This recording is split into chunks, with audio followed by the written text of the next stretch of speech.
Rock and roll. Ding, ding, ding, you've logged on to the King. Hi, I'm Scott. I'm going to take you through our latest Pro Angler setup. This guy here's been rigged up for some tournament fishing, which is taken off in a big way here. So we basically rigged this kayak to catch bream on lures, and set up for the ABT stuff. In the States there's also another redfish tournament sprung up as well too, so should be of interest for our American cousins as well. Tournament wise, you want to start with a Pro Angler. There's no other boat that will do it as well. The main thing with the Pro Anglers is being able to store the rods down the side, all your tackle boxes and the trays, and be able to stand up and sight cast as well, which is an important advantage to have against other kayakers, particularly if you're looking for long casts over sand flats or working structures like boat harbours, snags and that sort of stuff. We fit all our tournament boats with Humminbird 798. These are a colour side scan sounder, GPS function on them as well too, and we mount them on the side here on the handrail. We use a ram 1-inch ball with a clamp mount, and that secures it to the handrail. It makes a nice neat spot to be able to play with the buttons and adjust the sounder into any position you want. The cords we run underneath the seat and then sneak them through a notch we cut in the side of the hatch for the tackle boxes. So you can either store your battery down underneath or just run the cord under the seat, keep it in the dry bag on the back, which is what I do because it's faster to get to after a tournament. Grab it, charge it, leave it at home while you shoot out to the pub for that night, have a steak and a beer. Transducer wise, we mount these on the back. The side imager transducer has to be in the water because of its unique features. It's not one we can just do a quick glue through the whole job. So again, we use a ram mount for it. That allows us to fine tune the adjustment and get the transducer in the water just right. It also gives if we happen to hit a structure. And we also, I'm going to show you this little fitting here. We call these an anal probe. This is a special fitting made by Kevin Winchester, aka the Carpet Demon, in Gosford, who's a Hobie dealer up in New South Wales. Kevin's had a great idea with these. These give us a 1-inch ram ball that can fit and screw into the end of the bung plug on the back of the boat. He's been smart enough to also cut a slot in the side of it as well too, so you can see that transducer cord actually sneaking in the side. So that transducer cord goes through and we actually screw that fitting in. There's the finished job. Okay, the rest of the boat, Pro Anglers are pretty well sorted, so there's not a lot of modifications you need to do. It's just about carrying the right gear. Live wells are a given for our 3 bream. The Hobie ones are the best and they do the job really neat. We also carry a hand-picked landing net. We go to a bit of trouble to get these. They're a rubber mesh so they don't harm the fish, and they also don't hang up treble hooks when you're trying to get that fish de-hooked and in the boat and under control. You don't end up with great snagged mess and spending the next 10-15 minutes trying to get your lure out of it. Nice short handle too is a lot easier to use in a kayak where you're closer to the water. We like the latest carts that have come out, the new Trax 2s. They're a lot heavier duty and a godsend for these boats. The only way to go. We're also big favourite, we favour stakeout poles. This is one, a real man pole. We also like the Hobie one too. The Hobie one has an advantage in that it floats.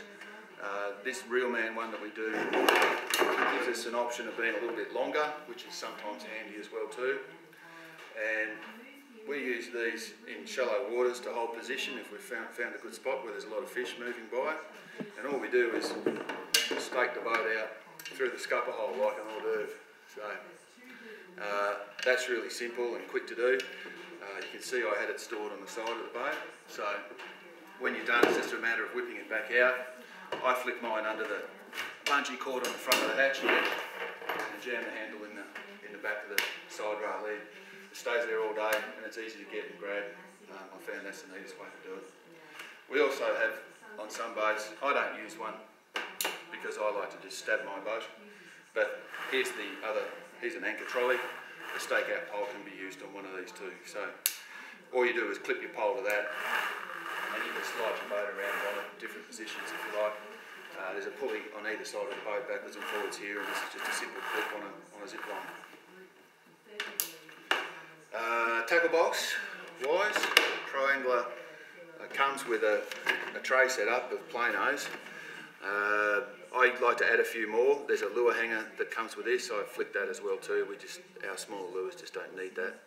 It's handy for other purposes though. The man with the most amount of lures, at least if he doesn't catch enough fish, at least he can brag on the day and carry on about his man jewellery. So like a lot of fishermen, I can't help myself. The more I can carry, the better. And so I've got here boxes of SX40s, Eco Gears. I've got zip baits, Mega Basses, Dog X Juniors, Top Waters blades, the whole works in there. Jig heads for soft plastics. We've also come up with using these fly boxes. So you can see these little guys here all neat and in rows. This is the way to do it in a kayak. This is a waterproof box, or splash proof. They said it's waterproof, but they're liars. It works neat though, and it's better than chasing your jig heads through a tackle box where they spread from one end to the other and all get confused and mixed up. So that little guy just lives in the side tray here, next to the all-important ruler, because we need to know when we've got one too small, so we can give it the dick and flop it over the side. You can see, as per normal Pro Angler setup, you just store your rods down the side. You can see it neatly carries two. You can jam 3 in there each side if you want, but it's getting out of control. I've found if I just keep it to 2 each side, I can avoid sort of tangles and things like that, and that's plenty for a tournament day. And in the front, we just carry Red Bulls and Mars bars, and a little bit of extra spare tackle, a little case of leaders and stuff like that. And the best way to handle soft plastics is with these clip lock containers. You can see I've got rows of them in here. There's probably about 50 packets. So it's nice to have a variety and some multiples of each type. There's nothing worse than finding out that one particular colour of 3-inch minnow works and you've only got one bloody pack for the whole weekend, so we never fall short. So finally, you can see we've got our boat mounted on a nice little trailer. These guys we get from a local manufacturer. They do a great job on them for us. Not everybody needs to carry their Pro Angler around on a set of roof bars on the roof of their car. If you've got room for a trailer, then this is a neat way to go. The more of these trailers we get in, the more keep flying out the door actually. They're really heavy, which I think is good for a kayak trailer, because if you've got something too light, it's just going to shake around on the back of the car and rattle and be a bit of a menace. So these hug the road really well because of that bit of weight. They are way overbuilt for the kayak, but they're all galvanised. We use LED lights on the back. We don't put up with any of the old filament style globes that break and shake apart. We always make sure we carry a spare, and we found the best way to carry the spare is to use it as the bow mount anyway. So this is a complete tournament package. You can now get stuck into ABT brim tournaments here in Australia, or the redfish tournaments in the States, as though you were one of those bass boaters. This is a complete thing. Trailer, boat, sounder, the works, and you're doing the same thing and getting amongst some prize money. So hope you got some valuable info out of this one and got a few ideas for yourself. Cheers.